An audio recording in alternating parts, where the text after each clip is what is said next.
Session में आप सबों का स्वागत है। आप देख रहे हैं अभ्यास क्लासेस। आज हम लोग वर्ग 8 के एक्सरसाइज 8.2 टाइप 5 के 33 नंबर सवाल को देखेंगे। इस सवाल को गौर से पढ़िए। इस सवाल में दिया गया है कि एक खेत को 14 दिन में जोता जा सकता है। यदि नित्य 2 हेक्टेयर भूमि अधिक जोती जाए तो पूरा काम 10 दिन में समाप्त हो जाता है। खेत का क्षेत्रफल तथा नित्य जोती गई भूमि का क्षेत्रफल ज्ञात कीजिए। देखिए यहाँ पे एक संकेत दिया गया है कि मान लेंगे खेत का क्षेत्रफल कितना है, x हेक्टेयर है, और यह जो है यहाँ पे दिया गया x/10 minus x/14 equal to 2। अब देखिए ये कैसे आया, तो हम क्या करेंगे, मान लेंगे। इसमें जो संकेत दिया उसी के आधार पर हम लोग सवाल को मान लेंगे। यहाँ पे मानते हैं, माना खेत का क्षेत्रफल कितना, x हेक्टेयर, ठीक है ना। यहाँ पे दे दिया गया मानने के लिए, मान लीजिएगा। माना खेत का क्षेत्रफल x हेक्टेयर है। अब देखिए जब x हेक्टेयर है तो कहता है एक खेत को 14 दिन में जोता जा सकता है। तो यहाँ पे लिखते हैं चूंकि 14 दिन में x हेक्टेयर खेत को जोता जा सकता है, ठीक है।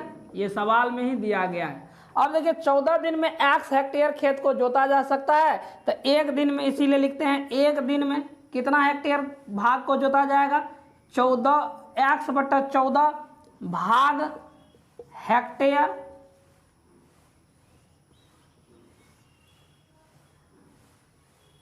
खेत को जोता जाएगा। देखिए यहाँ पे अब क्या है, ये तो 14 दिन में निकाल लिए। फिर कहता है कि नित्य 2 हेक्टेयर भूमि अधिक जोता जाए तो पूरा काम 10 दिन में समाप्त हो जाएगा। तो फिर से हम लिखते हैं यहाँ पे पुनः उसी खेत को क्या करेगा, x हेक्टेयर जो था, x हेक्टेयर को ही 10 दिन में क्या किया जाएगा, पूरा कर लिया जाएगा। तब लिखते हैं पुनः 10 दिन में x हेक्टेयर खेत को जोता जा सकता है। कब, जब 2, यहाँ पे देखिए यहाँ पे दिया गया है जब 2 हेक्टेयर भूमि अधिक जोता जाएगा तो उसको बाद में लेंगे। फिर देखिए यहाँ पे 10 दिन में निकालनी है, x हेक्टेयर खेत को जोता जा सकता है। इसीलिए क्या,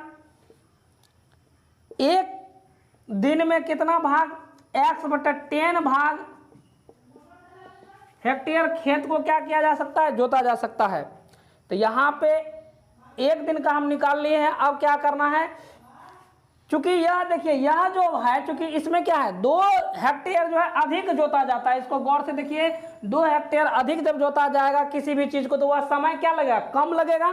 तो यह जो है, यह जो भाग जोता गया यह क्या है, अधिक है। तो यहाँ पे लिख सकते हैं प्रश्न से क्या, x/10 माइनस क्या, x/14। देखिए ये सवाल में संकेत भी दिया गया था, और ये बराबर होगा कितना, 2 के। क्यों, क्योंकि यह जो है बहुत स्पीड में काम किया, इसमें 2 हेक्टेयर अधिक काम करना पड़ा। तो यह भाग जो है, इसमें काम जो किया गया अधिक किया गया, तो यह किया गया काम क्या है, अधिक है। इसीलिए इसमें से इसको घटाना पड़ा, और यह जो है 2 के बराबर है। देखिए अब जो है इसको अब आराम से सॉल्व कर सकते हैं। यहाँ पे देखिए, यहाँ पे कुछ भी नहीं, एलसीएम लेंगे तो क्या होगा, यहाँ पे अगर एलसीएम लेंगे तो 70 हो जाएगा, और 10 से लगाएंगे तो ये 7x माइनस क्या, यहाँ पे 14 से लगाएंगे तो 5 गुना x 5x इक्वल टू कितना हो जाएगा, 2 हो जाएगा। अब देखिए इसको आराम से सॉल्व कीजिएगा। यहाँ पे देखिए, यहाँ पे कितना बचेगा, यहाँ बचेगा 2x/ कितना 17 इक्वल टू क्या 2, नीचे में नहीं कुछ तो 1 है। देखते हैं यहाँ पे सॉल्व कर लेते हैं। यहाँ पे इसको क्रॉस गुना कीजिएगा, यह बचेगा 2x इक्वल टू कितना 17 इक्वल टू कितना 2, x इक्वल टू कितना 17 गुना 2 बाय क्या 2, इसको काटेंगे, x इक्वल टू कितना 17। अब देखिए हम x माने थे किसको, तो हम x माने थे खेत का क्षेत्रफल, और हमें जो है खेत का क्षेत्रफल पूछ रहा था। दूसरा और एक बात पूछ रहा था, क्या पूछ रहा था कि नित्य जोती गई भूमि का क्षेत्रफल क्या। नित्य मतलब होता है कि एक दिन में, नित्य का मतलब क्या होता है, एक दिन में जोती गई खेत का क्षेत्रफल क्या होगा, मतलब कितना भाग हुआ एक दिन में जोता। तो हम क्या करेंगे, हम निकाले थे कि नित्य भाग में कितना था एक दिन में, तो एक दिन में जो जोता जा रहा था वह x बाय कितना 14 भाग हेक्टेयर खेत को जोता जा रहा था। तो यहाँ पे लिखेंगे नित्य, हमको स्पेस नहीं है, आप लोग मैनेज कर लीजिएगा। यहाँ पे हम लोग लिखेंगे नित्य जोती गई खेत का भाग या क्षेत्रफल भी लिख सकते थे। क्या हो जाएगा, x कितना निकला है 17 बाय कितना 14, इससे काटेंगे 5, अर्थात 5 हेक्टेयर खेत को जोता जाएगा। और यही आपका क्या हो गया, सॉल्यूशन हो गया। हम लोग 33 नंबर तक देख लिए थे। 34 नंबर में जो है सवाल दिया गया है कि किसी कक्षा में बालक और बालिकाओं की संख्या का अनुपात 7:5 है। यदि बालकों की संख्या बालिकाओं की संख्या से 8 अधिक है तो कक्षा में कुल कितने विद्यार्थी थे। देखिए यहाँ पे हमने पहले ही बोला कि अनुपात दिया गया जब भी हो, जैसा अनुपात दिया जाएगा उसी के अकॉर्डिंग क्या करेंगे, उसको मान लेंगे। तो मान लेते हैं बालक और बालिकाओं की जो संख्या है क्रमशः 7x और कितना है 5x है। तो यहाँ पर लिख लेते हैं, माना बालक एवं बालिकाओं की संख्या क्रमशः कितना है, एक को मान लेंगे 7x, कौन अनुपात है तो अनुपात ही दीजिए, या भी लिख 7x तथा कितना है 5x है, ठीक है ना। तो बालक की संख्या कितना हो गया 7x पहले है, और एवं है तो यहाँ पे बालिकाओं की संख्या कितना, यहाँ पे भी एवं लगा देंगे तो एक जैसा लगेगा। चलिए इतना है। तो अब देखिए यहाँ पे दोनों की संख्या मान लिए है। अब क्या कहता है, यदि बालकों की संख्या बालिकाओं की संख्या से 8 अधिक है, तो यहाँ देखिए बालक की जो संख्या है वह क्या है 7x, बालिकाओं की संख्या जो कितना है 5x है। कहता है कि यह संख्या जो है इससे 8 अधिक है। तो यहाँ पे लिख देते हैं प्रश्न से जो बात कहता है, बालक की संख्या कितना है 7x, यह जो है उसके किसके, तो बालिकाओं की संख्या के 5x के से 8 अधिक है। देखिए से 8 अधिक है। यदि इसमें हम क्या करें 8 को जोड़ दें किसमें, बालिकाओं की संख्या में, तो इस बालक का जो संख्या है वो पता चल जाएगा। तो अब देखिए कुछ भी नहीं है, जब समीकरण आ गया है तो यहाँ से x का मान निकालिएगा और जितना भी माने हैं, जैसे कि बालक की संख्या कितना माने हैं 7x और बालिकाओं की संख्या कितना माने हैं 5x, तो मान आराम से आ जाएगा। चलिए इसको सॉल्व कर लेते हैं। इसको देखते हैं, x को इधर लाएंगे 7x माइनस कितना 5x इक्वल टू 8 हो जाएगा। यहाँ पे 2x इक्वल टू कितना 8/8 हो जाएगा। x बराबर कितना 8/2 काटेंगे 4, यानी x इक्वल टू 4। देखिए यहाँ पे x का मान हमको आ गया 4। तो हम माने थे बालक की संख्या कितना माने थे 7x, तो इसीलिए यहाँ पे लिख देते हैं बालक की संख्या कितना हो जाएगा, तो 7x है बराबर 7x है, अर्थात 7 गुना कितना 4 मतलब 28। इसीलिए किसका, बालिकाओं की संख्या कितना होगा, वह देखिए 5x माने थे, अर्थात 5 गुना कितना 4 बराबर कितना 20। लेकिन इस सवाल में ये तो बालक और बालिकाओं की संख्या निकला है, हमको कहा था कुल कितने विद्यार्थी थे। यहाँ देखिए कुल कितने विद्यार्थी थे, तो कुल कितने थे दोनों को जोड़ देंगे। यहाँ पे लिख लेते हैं कुल विद्यार्थियों की संख्या, कुल विद्यार्थियों की संख्या कितना हो जाएगा, जोड़ देना है। यहाँ पे 28 है प्लस 20 है, जोड़िएगा तो ये 48 हो जाएगा। 34 नंबर तक देख लिए थे। 35 नंबर में देखिए दिया गया है कि 243 को 3 ऐसे भागों में बांटे कि पहले भाग का आधा दूसरे भाग के तिहाई और तीसरे भाग के चौथाई के परस्पर बराबर है, मतलब एक दूसरे का बराबर है। तो यहाँ देखिए 243 को कहता है 3 भागों में बांटने के लिए। हम भी 3 भाग में बांट देते हैं, ऐसे करके बांट देंगे। तो पहला को हम क्या करते हैं, मान लेते हैं कि पहला भाग जो है वो क्या है x मान लेते हैं, दूसरा को y, तीसरा को z, ठीक है। अब कहता है इसका आधा, प्रश्न से कहता है, प्रश्न से इसका आधा, किसका आधा, पहले का आधा, दूसरा का क्या, यहाँ देखिए पहले भाग का आधा दूसरे भाग के तिहाई बराबर में है, दूसरे भाग के तिहाई अब बराबर है तीसरे भाग के चौथाई, मतलब क्या z/4 के बराबर है। ठीक है, सवाल में यही बात कहता है कि इसका पहले का आधा, दूसरे का तिहाई और तीसरे का जो है चौथाई के बराबर है। मान लेते हैं कि यह जो है इसके बराबर जो है m है, सपोज दैट यह जो है ये सभी जो है किसके बराबर है, m के बराबर है, मान लेते हैं, माना, ठीक है ना। तो यहाँ देखिए इसको हम क्या लिख सकते हैं, x बाय, यहाँ पे देख लेते हैं x, इसका मान क्या होता है, फर्स्ट में पहले इसका निकाल लेते हैं, x बाय 2 इक्वल टू क्या, m, तो ये हो जाएगा x बराबर क्या 2m होगा इसका मान। दूसरा देखिए इसका मान क्या होगा, यहाँ पे 3 लकीर खींच देते हैं ताकि आप लोग को दिक्कत नहीं हो।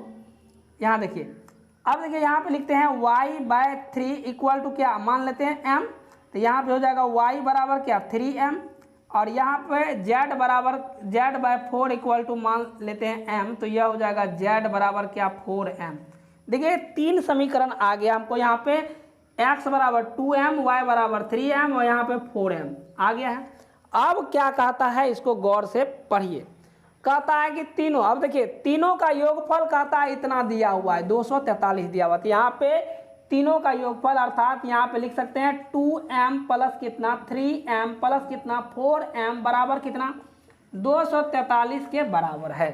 ठीक है, जब 243 के बराबर है तो इसको जोड़ेंगे तो यहाँ देखिए 4 3 7 2 कितना 9 अर्थात 9m इक्वल टू क्या 243। देखिए जब इसको सॉल्व कीजिएगा m बराबर क्या हो जाएगा, m बराबर क्या हो जाएगा 243 बट्टा 9, 9 से कट जाएगा 9 दूनी 18, यहाँ देखिए 18 19 20 4 24 6 हो गया, 9 सते 63, 27 मरते में कट गया अर्थात m इक्वल टू 27 आया।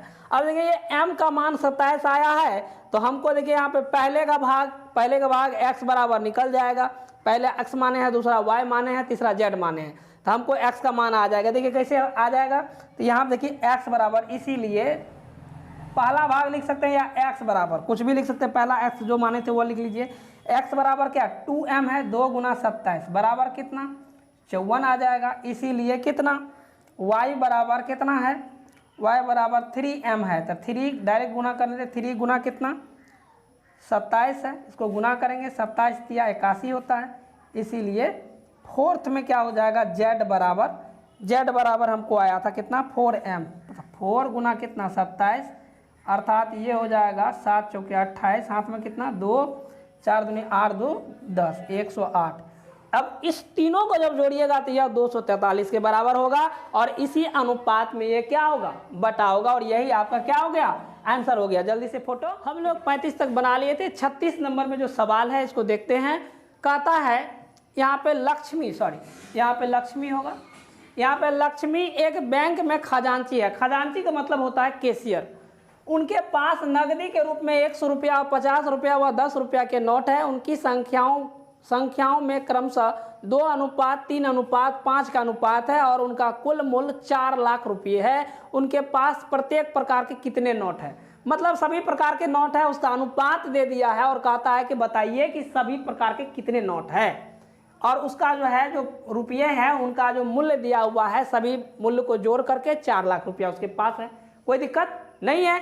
अब देखते हैं इसको मान लेते हैं। यहाँ पे माना, हमने कहा था पहले ही कि जैसे ही अनुपात होगा तो उसी के अनुपात में उसको मान लेते हैं। तो यहाँ पे लिखते हैं माना, क्या मानेंगे 100 रुपया 50 रुपया तथा क्या 10 रुपया के नोटों की संख्या या के नोट की संख्या क्रमशः मान लेते हैं। क्रमशः कितना है, एक को मान लेंगे 2x कितना 3x तथा कितना है 5x है, तथा 5x है। सबकी संख्या हम मान लिए हैं। अब जब मान लिए हैं तो देखिए यहाँ पे 100 का कितना 2x, 50 रुपया का क्या माने हैं संख्या 3x और 10 रुपया का कितना माने हैं 5x माने हैं। यहाँ तक कोई दिक्कत नहीं हुआ है। अब जब देखिए यहाँ पे 100 रुपया का जो है अगर संख्या है कितना 2x, तो इसका मूल्य क्या होगा, मतलब उस पैसे का क्या वैल्यूशन होगा। तो नोटों की संख्या जितना और उतना गुना उतना। जैसे सपोज दैट अगर 500 रुपये है, 500 रुपये के आपके पास 5 नोट है, तो ये कितने रुपये हुए, तो 5 से गुना कर देंगे, इसको कहते हैं 2500 रुपया। उसी प्रकार 100 रुपया के अगर 2x नोट की संख्या है तो इसका मूल्य क्या हो जाएगा, तो यहाँ पे लिख देते हैं, क्या लिखेंगे, 100 रुपया के कुल 100 रुपया के कुल राशि लिख देते हैं, कुल राशि 100 रुपया के कुल राशि क्या होगा, कुल राशि में हो जाएगा उसकी संख्या 2x है और 100 गुना कर देते हैं, यह हो जाएगा कितना, 200x हो जाएगा। उसी प्रकार 50 रुपये के कुल राशि कितना हो जाएगा, यहाँ पे उसकी संख्या कितना है, 3x है, 3 गुना कितना 50, 5 या 15, 150x हो जाएगा। उसी प्रकार 10 रुपया का जो राशि होगा, कुल राशि कितना हो जाएगा, तो यह हो जाएगा कितना, तो यहाँ है 5x गुना 10, यह हो जाएगा 50x। अब देखिए कहता है यह जो पैसा है, जितना ये 100 टका का जो जितना रुपया, 100 रुपया का जितना मूल्य है, 50 रुपया की जो राशि है, 100 रुपया की जो राशि है, इस तीनों को जोड़कर उसके पास कुल 4 लाख रुपये है। तब कहता है कि प्रत्येक प्रकार के कितने नोट है, तो हम निकाल लेते हैं यहाँ पे प्रश्न से, यहाँ पे लिख सकते हैं आप लोग, प्रश्न से क्या लिख सकते हैं, तो 200x प्लस कितना, 150x प्लस कितना, 50x बराबर कितना, तो आपको 4 लाख रुपया दिया गया है, तो 4 लाख रुपया लिख लेते हैं, 4 पे 5 शून्य। अब देखिए इसको जब जोड़ेंगे तो ये हमको लगता है कि 400 होगा, 400x बराबर कितना, 4 लाख रुपया, तो x बराबर कितना, 4 लाख बटे कितना, 4 लाख बटे कितना, 400। तो यहाँ देखिए 2 शून्य कट गया, इस 4 से काटिएगा, ये 1000 मरते में कटेगा, ठीक है। तो x बराबर हमको कितना निकल गया, 1000 निकल गया। देखिए यहाँ पे जब x बराबर हमको 1000 निकल गया तो हम माने थे 100 रुपया के नोटों की संख्या कितना माने थे, 2x, तो यहाँ पे लिखेंगे इसीलिए 100 रुपये की नोट की संख्या या नोटों की संख्या कितना होगा, माने है 2x, मतलब क्या, 2 गुना कितना, 1000, तो कितना हो जाएगा, ये हो जाएगा 2000 नोट की संख्या। इसी प्रकार कितना, 50 के नोट की संख्या कितना होगा, या माने कितना आप 3x बराबर कितना, 3 गुना 1000 बराबर कितना, यह हो जाएगा 3000, होगा कि नहीं होगा। और इसी प्रकार जो है 10 रुपये के नोटों की संख्या बराबर क्या हो जाएगा, यह माने आप 5x अर्थात 5 गुना कितना, 1000, मतलब क्या, 5000।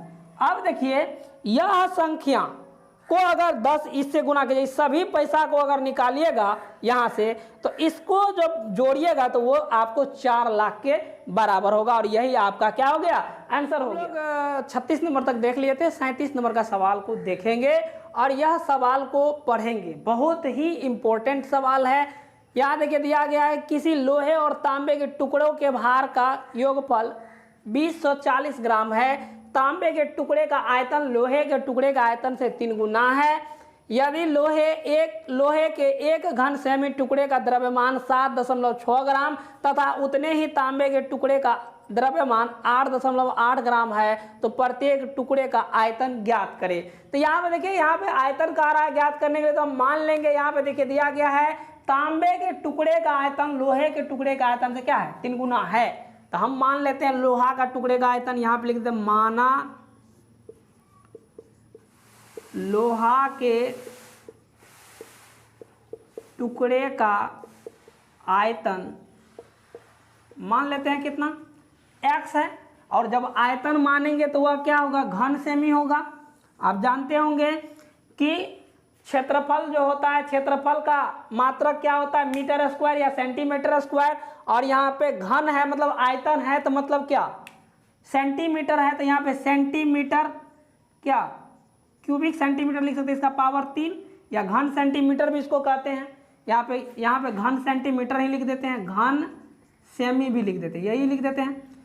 तो माना लोहे के टुकड़े का जो आयतन है वह क्या है, x घन सेमी है, इसीलिए क्या हो जाएगा, यहाँ पे देखिए, यहाँ पे देख लेते हैं कि कहता है तांबे के टुकड़े का आयतन लोहे के टुकड़े का आयतन का 3 गुना है, तो यहाँ पे लिखते देते हैं, इसीलिए तांबे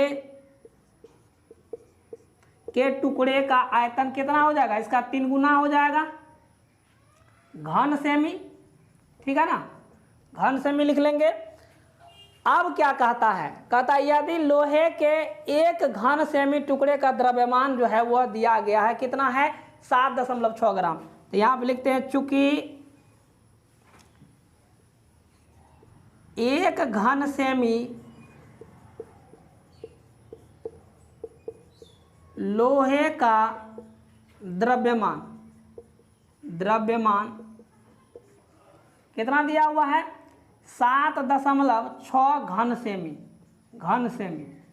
तो अब क्या हो जाएगा, इसीलिए कितना का, यहाँ देखिए लोहे का जो टुकड़ा है उसका कितना है आयतन, वह है x घन सेमी। इसीलिए x घन सेमी लोहे का द्रव्यमान कितना हो जाएगा, गुना हो जाएगा। तो यहाँ पे लिखते हैं 7.6 ना था 7.6। तो यहाँ देखिए यह क्या हो जाएगा, गुना हो जाएगा 7.6 गुना कितना x, मतलब क्या 7.6 x घन सेमी। अब फिर लिखते हैं पुनः 1 घन सेमी तांबे का द्रव्यमान, देखिए वहां पे दिया गया है कितना है यहाँ देखिए 8.8 ग्राम है। यहाँ देखिए जब दिया हुआ है 8.8 ग्राम है, सॉरी यहाँ पे घन सेमी नहीं होगा, यहाँ पे ग्राम होगा, यहाँ ग्राम कर दीजिएगा आप लोग भी, यहाँ पर भी क्या होगा ग्राम होगा। ये द्रव्यमान दिया गया है, द्रव्यमान माने हैं, द्रव्यमान, ठीक है ना, ये द्रव्यमान माने हैं। तो इतना ग्राम होगा। इसीलिए देखिए यहाँ पे इसका तांबे का जो है वह कितना है, यहाँ पे तांबे का आयतन कुल जो है वो 3x है। तो इसीलिए कितना 3x घन सेमी तांबे का क्या द्रव्यमान कितना हो जाएगा 8.8 इंटू 3x, इसको गुना कर लेंगे, यह हो जाएगा 8 या 24 के 4 हाथ में कितना 2, 8 या 24 2 26 है, अर्थात 26.4 x होगा।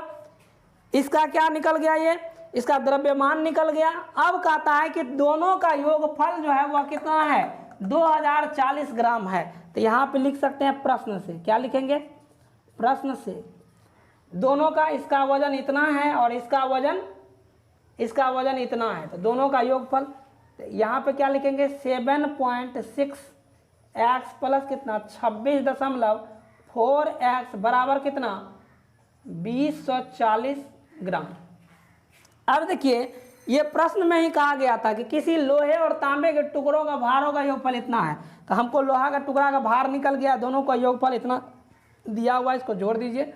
यहाँ पे हो जाएगा कितना 6 4 10 हो जाएगा, हाथ में 1, 6 7 13 1 14, यहाँ देखिए 6 4 10 का 0 हाथ में 1, 6 7 6 2 12 13 1 14 का 4 हाथ में 1 और 2 1 3 34 x हो गया बराबर कितना 2040। देखिए यहाँ से x का मान निकालेगा तो यह हो जाएगा कितना 34x बराबर निकला है 34x बराबर, यहाँ से यहाँ लिख देते हैं बराबर 2040 आया है। तो x बराबर क्या हो जाएगा 2040/34। इसको काटते हैं 2 से काटेंगे तो यह हो जाएगा कितना 17 और इसको काटेंगे तो यह हो जाएगा 10 और 20।